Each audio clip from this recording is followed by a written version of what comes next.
News Uttaranchal के सभी दर्शकों को हमारा नमस्कार।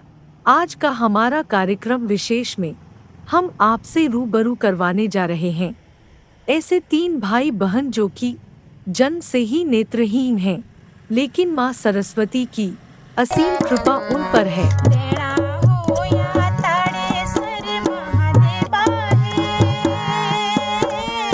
तेरा होया लंगोरत भैरव है। उत्तराखंड को 52 गढ़ों का देश भी कहा जाता है। उसी में से एक गढ़ है भैरवगढ़, जो कि पौड़ी जिले के लैंसडाउन छावनी से मात्र 12 किलोमीटर दूरी पर स्थित है। इसी भैरवगढ़ी के छत्रछाया में है ग्राम कोटलमंडा।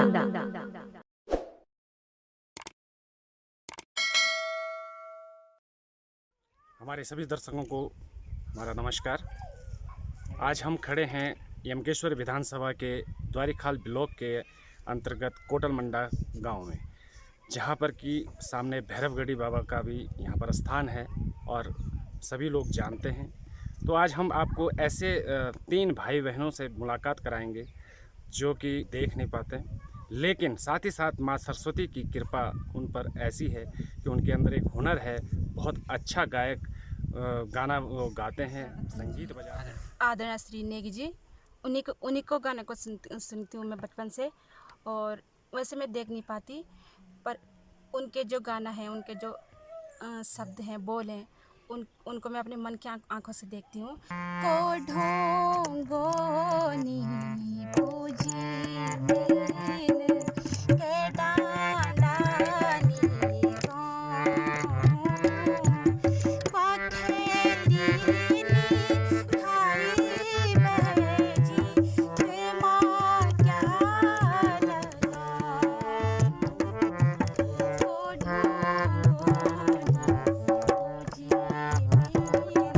सबसे पहले हम तीनों भाई बहनों के माताजी से आपकी मुलाकात कराएंगे कि उन्होंने किस तरह से इन बच्चों के बारे में बताएंगे कि क्या उनकी बचपन से किस तरह उन्होंने पाला पोसा है, किस तरह उन्होंने जो है उनको देखते हैं, बात करते हैं। तो माताजी, आपका पहले तो आप अपना नाम बताएंगे। जी, मेरा नाम तो राजेश्वरी देवी है और मेरे 5 बच्चे हैं। 5 में से दो तो ठीक है, पर 3 नेत्रहीन है। बस भाई की क्या किस तरह से आपने इनका पालन पोषण किया बचपन से? अब क्या करें, तो गरीबी हालत थी, वैसे पालन पोषण किया। तब मेरे बड़े वाला लड़का तब थोड़ा धीरे धीरे करके काम सीखा अपने हाथों से। तब उसने 2 भाई बहनों से भी सिखाया, ऐसे मेहनत मजदूरी के पालन पोषण किया। तो ये थी तीनों भाई बहनों की माताजी, जिन्होंने बताया कि उन्होंने किस तरह से जो है कि इन तीनों बच्चों का बचपन से लालन पालन किया और आज उनको इतना बड़ा किया। साथ ही उनके अंदर जो टैलेंट है वो माँ सरस्वती की कृपा उनके अंदर है। और आज बात करते हैं, हमारे साथ हैं अंजलि, जो कि बहुत अच्छा गाती हैं। मैं अंजलि से ही थोड़ा सवाल पूछना चाहूँगा। अंजलि, आपका बचपन कैसे गुजरा? कि मेरा बचपन बहुत अच्छा गुजरा, मम्मी पापा के प्यार दुलार और से बहुत अच्छा गुजरा जी। और आपने पढ़ाई कहाँ तक करी? पढ़ाई तो हमारे गांव की स्कूल थी, हमारे गांव की स्कूल है, तो मैं वैसे ही मुखाकिर जाती थी 5 तक। जी, आपको लिखना पढ़ना मैंने सुना आप पूरा जानती हैं? हाँ, थोड़ा थोड़ा मुखाकिर जानती हूँ जी।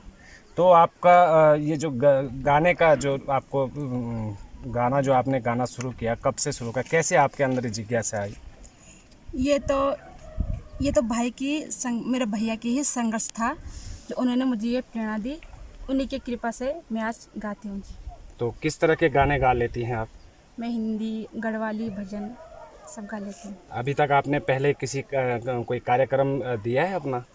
हाँ जी, बहुत सारे। थोड़ा हमारे उत्तराखंड के जो सुप्रसिद्ध संगीतकार राजेंद्र चौहान जी हैं, उन्होंने हमें थोड़ा बहुत मंच दिया है। उन्हीं के बदौलत से हम कार्यक्रम करते हैं। और गायकी आपने सीखी किसी से? जी, ये तो भैया ने सिखाया। भैया ने सिखाया। ठीक। अभी आपने अंजलि की बात सुनी, अब अंजलि से जो बड़े भाई हैं उनसे बात करते हैं। भाई साहब, क्या नाम आपका? जी, मेरा नाम मुकेश है। मुकेश जी, आप हारमोनियम बजा लेते हैं, क्या क्या बजा लेते हैं संगीत में? जी मैं हारमोनियम प्ले करता हूँ, कीबोर्ड प्ले करता हूँ, फ्लूट प्ले करता हूँ। और किस तरह से आपने सीखा इनको? बस इसी तरीके से भाई लोग गाते रहते थे तो मैं धीरे धीरे करके इस चीज़ को बजाता था, तो इससे मैं मतलब धीरे धीरे करके हाथ सेट हो गया मेरे इस चीज़ में। कोई दिक्कत तो नहीं आई सीखने में? जी पहले पहले तो बहुत काफ़ी दिक्कत आती थी, तो भाई मेरे को थोड़ा थोड़ा बताता रहता था, तो मतलब ऐसे में सेट हो गया आप धीरे। तो किसी प्रशिक्षित गुरु की शरण में नहीं गया, आप भाई से ही सीखा? जी जी जी। तो क्या और क्या क्या आता है आपको उससे? बस जी यही चीज़ें, तीनों चीज़ मैं प्ले कर देता हूँ। बचपन से आप के अंदर संगीत का रुझान कैसे आया? जी ऐसे में मतलब भाई लोग गाते थे तो तब एक फ्रेंड उन्हीं से मिली मेरे को कि मतलब ये एक बहुत अच्छा साधन है हम लोगों के लिए, संगीत जो चीज़ है। आपने भी स्कूल गए थे पढ़ाई की? जी मैंने भी मुखाकिर स्कूल किया, ये हमारे जो प्राइमरी स्कूल है गाँव के, इसमें। अभी हमने अंजलि से बात करी, उसके बाद मुकेश से बात करी। अब उन दोनों के जो बड़े भाई हैं जिनका वो गुणगान कर रहे हैं कि जिनकी शरण में उन्होंने संगीत और गायकी सीखी है, तो बात करते हैं निर्मल जी से। निर्मल जी, हमारे दर्शकों को थोड़ा ये बताइए कि आप जैसे बचपन से ही देखने में असमर्थ था। जी सबसे पहले तो मैं धन्यवाद करना चाहता हूँ गढ़वास का, जो आप हमारे यहाँ पे आए। हमारा सौभाग्य है कि आप हमारे गांव में आए और हमारे लिए जो भी आप यहाँ पर कर रहे हैं इसके लिए हम पूरा परिवार आपका धन्यवाद करते हैं। मैं ग्राम कोटल मंडा, ब्लॉक द्वारीखाल, जनपद पौड़ी, गुमखाल से हूँ और हम बचपन से ही तीनों भाई बहन एक ही परिवार में हैं और एक ही माँ बाप के संतान हैं। हम देख नहीं सकते, नेत्रहीन हैं और अभी तक आज तक हमने एक दूसरे की शक्ल नहीं देखी। हमें बहुत वो होता था कि हम किस तरीके से, जब मैं छोटा था तो मेरे माँ बापों ने मेरे बहुत कष्ट उठाए हमारे लिए, कंकर पत्थर तोड़ करके मेरे बाप बाबू ने हमें पाला, मजदूरी करके हमें पाला। लेकिन मैं ये सोचता था हमें इसकी कब तक ऐसे चलता रहेगा। धीरे धीरे करके जब मैं कैसेट या वगैरह सुनता था, हमारे दिनचर्या बहुत दैनिक स्थिति में चलता था, तो दिनचर्या मैंने सोचा अपने दिमाग में बैठाया कि मैं किस प्रकार से करूं कि जिससे कि हमारे जो आर्थिक व्यवस्था जो है ये किस प्रकार से हो सकती है आर्थिक व्यवस्था के लिए। तो मैंने सोचा अपने दिमाग में, माँ सरस्वती से प्रार्थना की कि माँ तुम हमारी सहायता करो। जब मैं कैसेट वगैरह सुनता था मेरे दिमाग में ये चीज़ें आई, फिर मैंने प्रयास किया, थोड़ा बहुत संघर्ष करने के बाद मैंने थाली बजा करके अपने भाई बहनों के साथ में गाता था। धीरे धीरे करके मैंने किसी गुरु की शरण नहीं ली, जो भी कुछ है आज उन्हें सरस्वती माँ की कृपा है, उसी की कृपा से मैं ये कर रहा हूँ। और पढ़ाई लिखाई की जहाँ तक बात है, तो हमारे जो गांव में एक प्राइमरी स्कूल है, वहाँ पर मैं जाता था। वहाँ पर तो मुखागिर बिन पढ़ नहीं सकते, लिख नहीं सकते, मुखागिर बिन पूरे मतलब ठीक प्रकार से चलती है मतलब हमारे पास। तो इसी प्रकार से मैंने अपने जीवनचर्या जो है अभी धीरे धीरे करके लोग बुलाने लगे, फिर हमें थोड़ा बहुत मंच मिला। राजेंद्र चौहान जी ने हमें मंच दिए। गढ़वा कोटद्वार में हमारे सबसे पहले बचपन में ही जो कोटद्वार में जोगेंद्र रावत जी हैं, गढ़वा सभा के अध्यक्ष जी हैं, वो हमें काफ़ी सपोर्ट करते हैं, अब तक भी करते रहते हैं। तो इसी प्रकार से मतलब ये सरस्वती माँ की कृपा अब तक बनी हुई है। जैसे कि तीनों भाई बहन बचपन से आप बता रहे हैं कि नेत्रहीन हैं, तो किस तरह से जो है कि आपका कहीं आना जाना, खाना, दिनचर्या जो है वो किस तरह से निभाते थे? ये तो मेरे माँ बापों का ही हमारे पास सपोर्ट था। कहीं से भी आना होगा, कहीं पे जाना होता, साथ में माँ बाप चलते हैं। कोई अगर कहीं पे बुलाता है तो माँ बाप वहीं पे चलते हैं। उनको नहाना धोना जो सब मेरे पिता वही हमारे लिए करते हैं। और ऐसे स्थिति होने के बावजूद किस तरीके से मैं ये सोचता हूँ कि मैं किस तरीके से झेला होगा हम तीनों के लिए, किस तरीके से क्या क्या टेंशनें आई होंगी, क्या क्या दिक्कतें आई होंगी, सब उनको ही पता, उनकी आत्मा जानती है। और हमें इस चीज़ को समझना चाहिए, अपने भावना में इस चीज़ को अपने भावना में रखना चाहिए, अपने संज्ञान में रखना चाहिए कि माँ बाबा ने हमारे लिए क्या क्या नहीं किया है। ये आगे तक जो भी मैं अब तक जो चल रहा हूँ, अब तक जो आप लोगों ने सुना या जो भी मुझे सुन रहे हैं, इसमें मेरे माता पिता का ही सपोर्ट है हमारे पर, उन्हीं का आशीर्वाद है। अब बचपन से और अभी तक जैसे हमेशा दिव्यांग लोगों के लिए सरकार कुछ योगदान देती है, आप लोगों ने कभी ऐसा योगदान सरकार से लिया? जी, सरकार से योगदान जो पेंशन, विकलांग जो पेंशन है वो मिलती है हमें, वो भी मतलब सरकार। बाकी योगदान जो आर्थिक सहायता जो व्यवस्था के लिए काफ़ी जगह हमने काफ़ी आग्रह किया या मतलब रिक्वेस्ट की, बहुत से लोग आते हैं आश्वासन देते हैं, लेकिन अभी तक मतलब किया कुछ नहीं। तो जिस तरह से आप साज बाज बजा लेते हैं, संगीत में आपका शुरुआत से रुझान हुई, आपने भाई को भी और बहन दोनों को भी जो है इस ओर सिखाया, उनको बगैर गुरु की उनको शिक्षा दी, और उसके बावजूद आज आप बहुत अच्छे मुकाम पे हैं। अंजलि जैसे बहुत अच्छा गाती है, मुकेश बहुत अच्छा बजा लेते हैं, और आप भी ढोलक बजाते हैं। तो आगे भविष्य की क्या आपकी प्लानिंग है? और भविष्य में तो मैं तो यही कहूँगा कि अगर मुझे जो अभी जो मुझे देख रहे हैं या हमारी बातें सुन रहे हैं, कोई भी अगर हमें देख रहा होगा, तो मैं उनसे यही गुजारिश करूंगा, अगर कोई ऐसा व्यक्ति मुझे सुन रहा हो तो मैं उनसे एक रिक्वेस्ट करना चाहता हूं कि प्लीज़ हमारे लिए कुछ ऐसा साधन हो, कुछ ऐसी साधन हो कि जिससे मैं अपना रोज़गार चला सकूं, या मतलब कहीं पर हमारे कार्यक्रम हो या जागरण हो या कहीं पर किसी भी प्रकार के, इसी प्रकार का मेरा ये है कि मैं आगे तक अपना कुछ कर सकूं, कोई ऐसा आदमी का सपोर्ट मिल जाए जिससे कि मतलब मेरे कार्यक्रम के ही माध्यम से, हमारा साधन ही यही है, इसी माध्यम से हम करेंगे। तो हमें सपोर्ट चाहिए, मतलब हर किसी का भी हमारे आगे तक के लिए सपोर्ट, अपना भविष्य के लिए भी मैं यही आग्रह करूँगा। आज इस तरह से कि अभी निर्मल जी ने बताया, वाकई एक ग्रामीण क्षेत्रों में आम आदमी और एक अच्छा खासा आदमी भी जो है कि अपनी आजीविका चलाने में असमर्थ होता है, लेकिन निर्मल जी ने कहीं ना कहीं जो है कि इस तरह की परिस्थितियों को झेलते हुए और आज अपने अच्छे संगीत के माध्यम से उन्होंने अपना आजीविका चलाई है। और आगे उनको चाहिए कि कोई ना कोई ऐसा प्लेटफॉर्म मिले, ऐसा कोई उनके लिए गॉडफादर बने जो उनको बड़े बड़े मंचों तक ले जाए। होता ही यही है कि ग्रामीण क्षेत्रों में लोग, शहरी क्षेत्र के लोगों को प्लेटफॉर्म मिल जाता है, लेकिन ग्रामीण क्षेत्र के लोगों को प्लेटफॉर्म नहीं मिल पाता। कहीं ना कहीं ये हमारे व्यवस्था, हमारे शासन प्रशासन, हमारे लोगों की खामियां हैं। तो निर्मल जी, आपसे रिक्वेस्ट है कि एक बार हमारे दर्शकों को आप अपनी इच्छा से कुछ भी गाकर और बजाकर सुनाएंगे।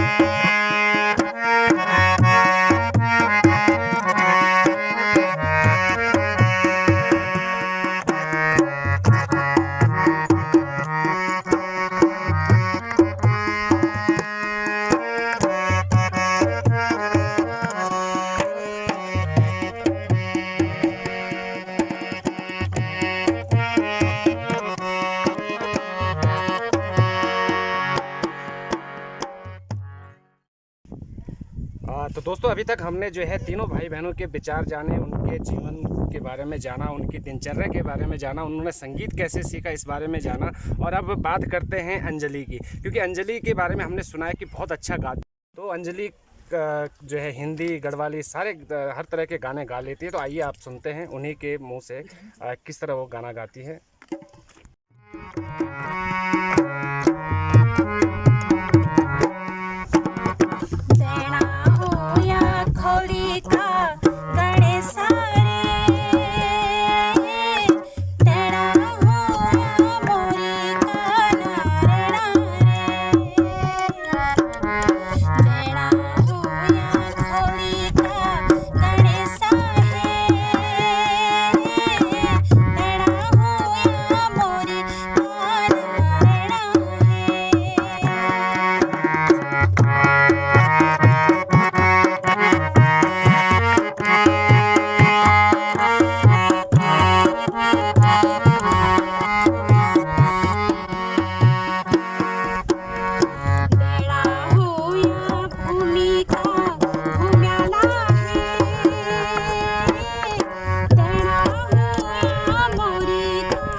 अति सुंदर अद्भुत आवाज़ और साज के साथ में अंजलि ने ये स्तुति की है। अंजलि, आपको जो भी अच्छा गाना लगता है वो आप हमारे दर्शकों को सुनाएंगे। जी।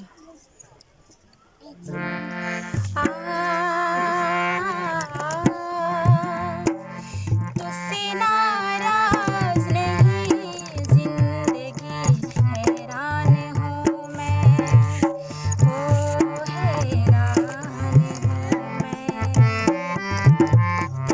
तेरे मासूम सवालों से परेशान हूँ मैं, ओ परेशान हूँ मैं, तुझसे नाराज नहीं, जिंदगी हैरान हूँ मैं, ओ हैरान हूँ मैं,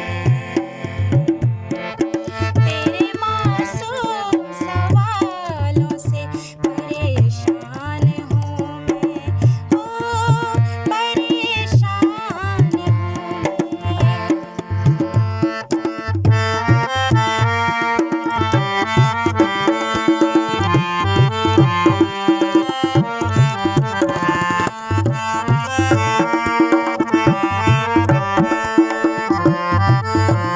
नाराज नहीं जिंदगी हैरान हूँ मैं, ये खूबसूरत गज़ल आपने अभी अंजलि की आवाज़ में सुनी।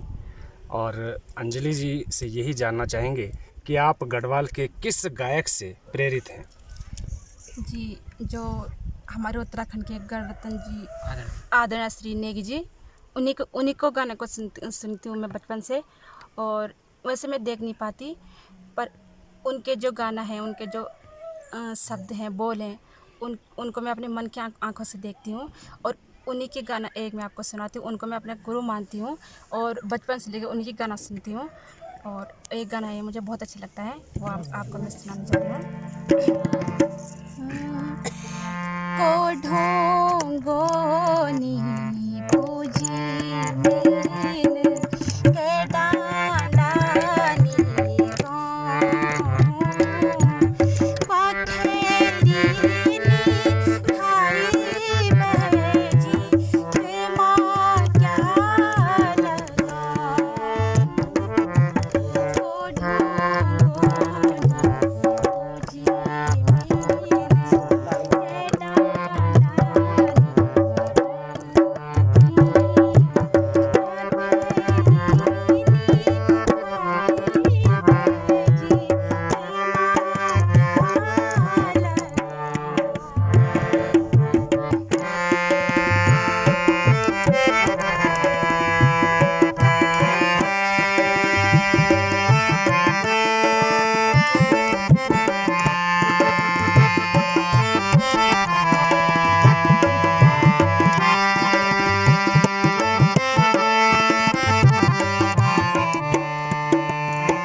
ये देखा आपने आज का कार्यक्रम, जहां जो हमारा एक प्रयास था कि हम द्वारीखाल ब्लॉक के अंतर्गत कोटलमंडा ग्राम सभा में हमने आपको 3 भाई बहनों से आपके मुलाकात कराई। तीनों भाई बहन जन्म से ही नेत्रहीन है और माँ सरस्वती की कृपा उन पर है कि वो संगीत के माध्यम से अपनी आजीविका चला रहे हैं। अगर आप में से कोई भी उनकी किसी भी तरह से अगर सहायता करना चाहते हैं तो नीचे स्क्रीन पे आपको उनका नंबर दिखाई दे रहा है, आप इस नंबर पर उनसे बात कर सकते हैं और उनका सहयोग कर सकते हैं। तो दोस्तों, हमारा हमेशा प्रयास रहता है कि जो आवाज़ नहीं उठती उसको हम अपने चैनलों के माध्यम से उनकी आवाज़ को उजागर करते हैं, पूरे प्रदेश और देश में फैलाने का कार्य करते हैं। अगर आपको हमारा प्रयास अच्छा लगा हो तो आप न्यूज़ उत्तरांचल से हमारे संजीव रावत जी और मैं गढ़ आवाज़ से महावीर रमन, हमारे YouTube चैनलों को आप सब्सक्राइब करें और साथ ही साथ औरों तक पहुंचाएं ताकि ये आवाज़ पूरी दुनिया में उन लोगों तक भी जाए जो कि उनके लिए आगे आएंगे, सहायता के लिए आगे आएंगे। इसी के साथ आगे किसी और अन्य स्टोरी को पर हम आपको ले जाएंगे। तब तक के लिए जय हिंद, जय उत्तराखंड।